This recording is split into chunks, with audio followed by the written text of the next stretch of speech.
Hello friend, welcome to my channel WBCS success. আমি অভিষেক। আজ আমি ডাব্লিউবিসিএস এর প্রস্তুতি পর্ব নিয়ে কিছু আলোচনা করব। ডাব্লিউবিসিএস অর্থাৎ সিভিল সার্ভিস পশ্চিমবঙ্গের সর্বোচ্চ স্তরের পরীক্ষা। এই পরীক্ষার মধ্যে একজন প্রার্থী পশ্চিমবঙ্গের বিভিন্ন উচ্চপদস্থ পদে অবতীর্ণ হতে পারে।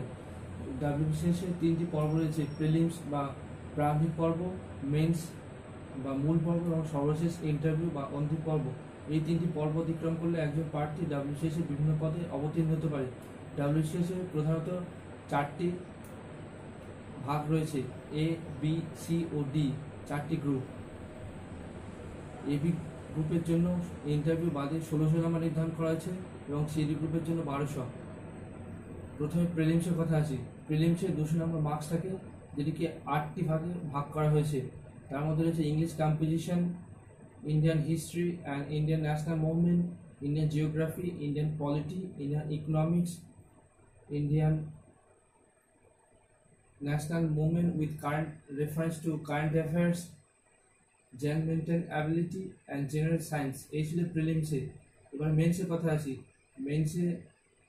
মেন্সে রয়েছে প্রথম পেপারে রয়েছে বেঙ্গলি 200 নম্বর, সেকেন্ড পেপারে ইংলিশ 200, থার্ড পেপারে রয়েছে ইন্ডিয়ান হিস্ট্রি অ্যান্ড জিওগ্রাফি মিলিয়ে 200, ফোর্থ পেপার রয়েছে Indian polity and economics 200, fifth paper রয়েছে general mental ability and arithmetic মিলিয়ে 200 এবং সিক্স পেপারে রয়েছে Indian national current affairs with science and technology. তো এই ছিল মেন্সের সিলেবাস। এবার আসি ইন্টারভিউ কথা। ইন্টারভিউ এ গ্রুপের ক্ষেত্রে একজন প্রার্থীকে 200 নম্বর ইন্টারভিউ দিতে হয়, বি গ্রুপের ক্ষেত্রেও একই 200 নম্বর। সি গ্রুপের ক্ষেত্রে একজন প্রার্থীকে 150 নম্বর এবং ডি গ্রুপের ক্ষেত্রে একজন প্রার্থীকে 100 নম্বর ইন্টারভিউ দিতে হয়।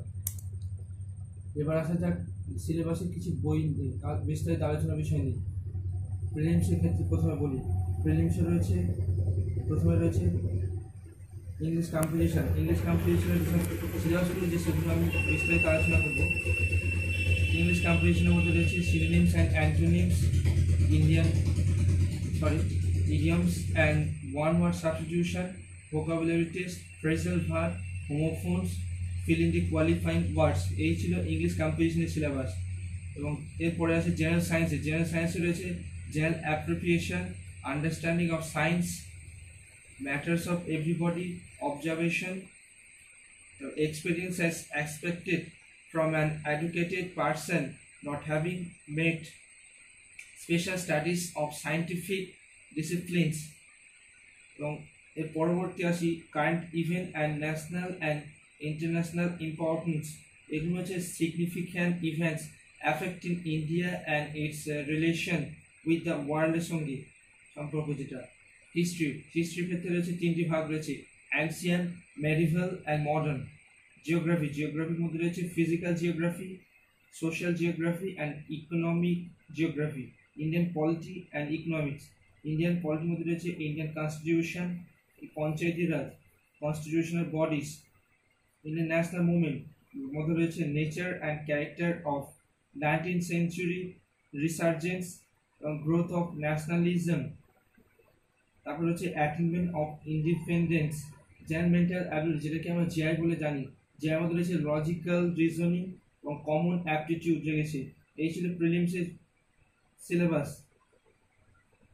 এবারে প্রিলিমস আর মেন্স মিলিয়ে কিছু বিস্তারিত কথা বলবো। প্রিলিমসে বিভিন্ন বুক রেফার করব। প্রিলিমস বা মেন্স দুটি সব কভার হয়ে যাবে। বলবো যে ইংলিশ কম্পোজিশনের ক্ষেত্রে পিকেতে সরকারি বেস্ট। তাছাড়া তুমি এসপি বক্সির অবজেক্টিভ ইংলিশ নিতেও পারো। এছাড়া তোমাকে মেন্সে ইংলিশের ক্ষেত্রে ডেলি নিউজ পেপার পড়তে হবে। তাছাড়া প্রেসে রিপোর্ট রাইটিং এগুলিকে প্রতিনিয়ত প্র্যাকটিস করতে হবে। এবং বেঙ্গলির ক্ষেত্রে আসি। বেঙ্গলের ক্ষেত্রে একই বাংলা পেপার রয়েছে, যেমন আনন্দবাজার পত্রিকা, প্রতিদিন, এগুলি দেখতে পারো। তাছাড়া বিভিন্ন বাজারে রয়েছে আনন্দ মেলা, আরও অনেক কিছু পেপার রয়েছে যেগুলিকে বিভিন্ন ছোট গল্প বা বিভিন্ন দেওয়া থাকে, কিন্তু কমিক্স বাদে পড়তে হবে। ওগুলো নিয়ে সবসময় প্রতিনিয়ত প্র্যাকটিস করে যেতে হবে, কিছুটা ইমপ্রুভমেন্ট হতে পারে সবার ক্ষেত্রে। এর পরবর্তী আসি জেনারেল সায়েন্সের কথা। জেনারেল সায়েন্সের মধ্যে রয়েছে ফর সিভিল সার্ভিস প্রিলিমিনারি এক্সামের ক্ষেত্রে রয়েছে তারাচাঁদ বইটি। এছাড়া তুমি 9-10-এর যে বায়োলজি মানে জীবন বিজ্ঞান, ভৌত বিজ্ঞান, এই বই দুটি পড়তে পারো এর সাথে। এছাড়া রয়েছে শ্রাবণজলি বই, পরে রয়েছে তনুশ্রী সেকশন। এত কিছু পড়তে হবে না, আমি বলবো কেবলমাত্র তারাচাঁদের বই এবং 9-10-এর যে বায়োলজি মানে জীবনবিজ্ঞান এবং ভৌতবিজ্ঞান, এই তিনটি বই মোটামুটি পড়লে চলবে। তাছাড়া বিভিন্ন বাজারে আরও বই রয়েছে, আমার থেকে অনেকে ভালো বুঝতে পারবে তোমরা যারা ভিডিওটা দেখছো।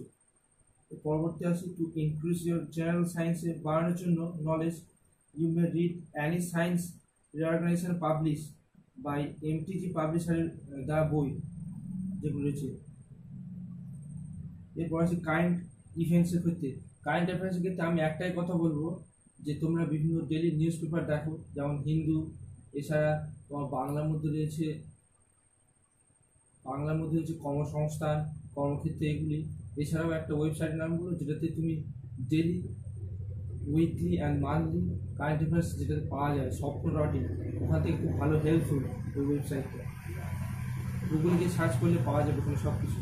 তো পরবর্তী আসি ইন্ডিয়ান হিস্ট্রির ক্ষেত্রে বলবো যে 9-10-এর যে জীবন মুখোপাধ্যায়ের যে বইটা, ওটা প্রিলিমসের ক্ষেত্রে ঠিক আছে, কিন্তু মেন্সের ক্ষেত্রে তোমাকে 3টি ভাগ করা হয়েছে।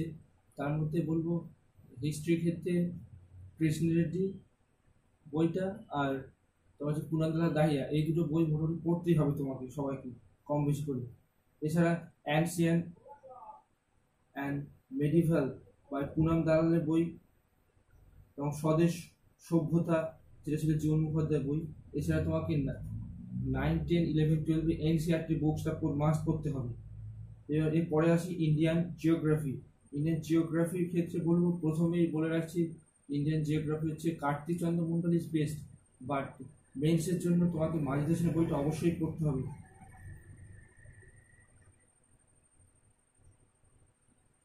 এরপরে আসি ইন্ডিয়ান ইকোনমি অ্যান্ড পলিটি ক্ষেত্রে বলবো, প্রথমে বলি ইকোনমির কথা।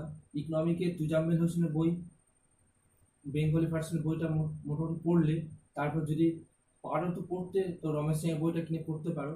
এই দুটো পড়লে আর কিছু পড়তে হবে না। এবারে বলি ইন্ডিয়ান পলিটির ক্ষেত্রে, ইন্ডিয়ান পলিটির মধ্যে একটাই বই আছে বাজারে, ইংলিশ ভার্সনের বই, যেটা হচ্ছে এম লক্ষ্মীকান্ত। ওর বিকল্প কোনো বই হয় না, ওটাই পড়লে মোটামুটি প্রিলিমস মেন সব কিছু কভার হয়ে যাবে তোমার। এর পরবর্তী আছে ইন্ডিয়ান ন্যাশনাল মুভমেন্টের কথা।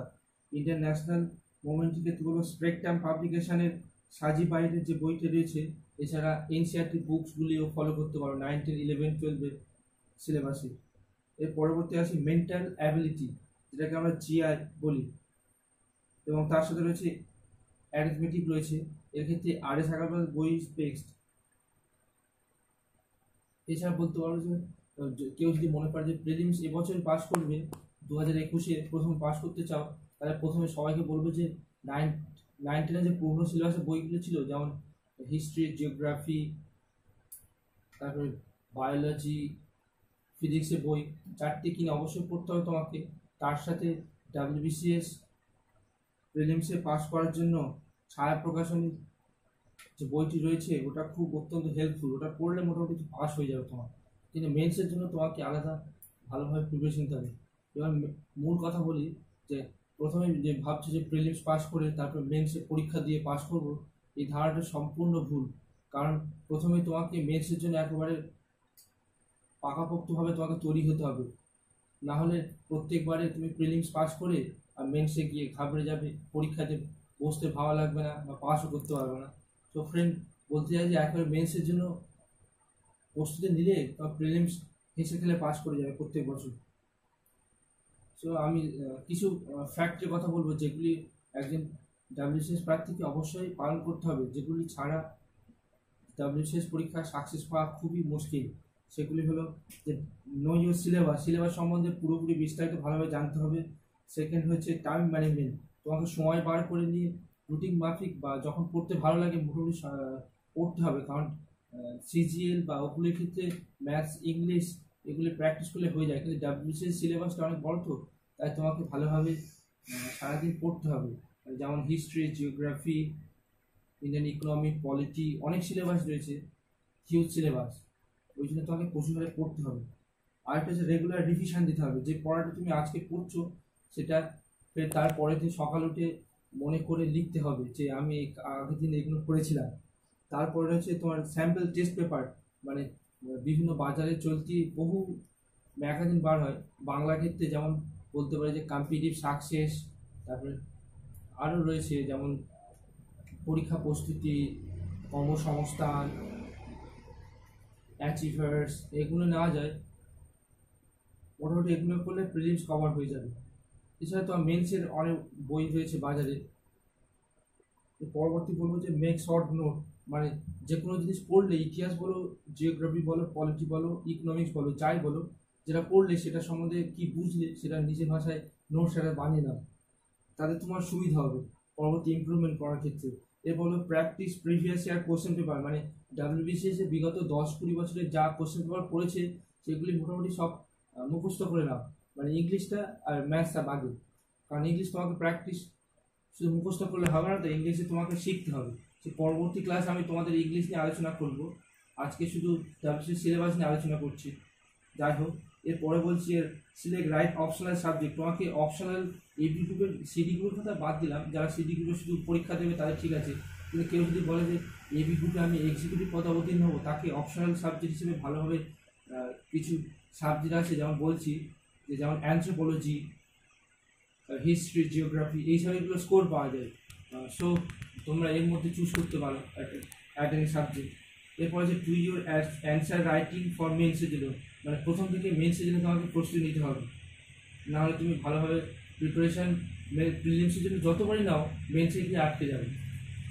সো এই ছিল আজকের ভিডিও। আমার ভিডিওটা যদি ভালো লেগে থাকে তো লাইক অ্যান্ড শেয়ার করবো, ভুলবেন না। পরবর্তী ভিডিও আমি ইংলিশ কম্পিটিশন নিয়ে শুরু করবো। সো ফ্রেন্ড, নমস্কার।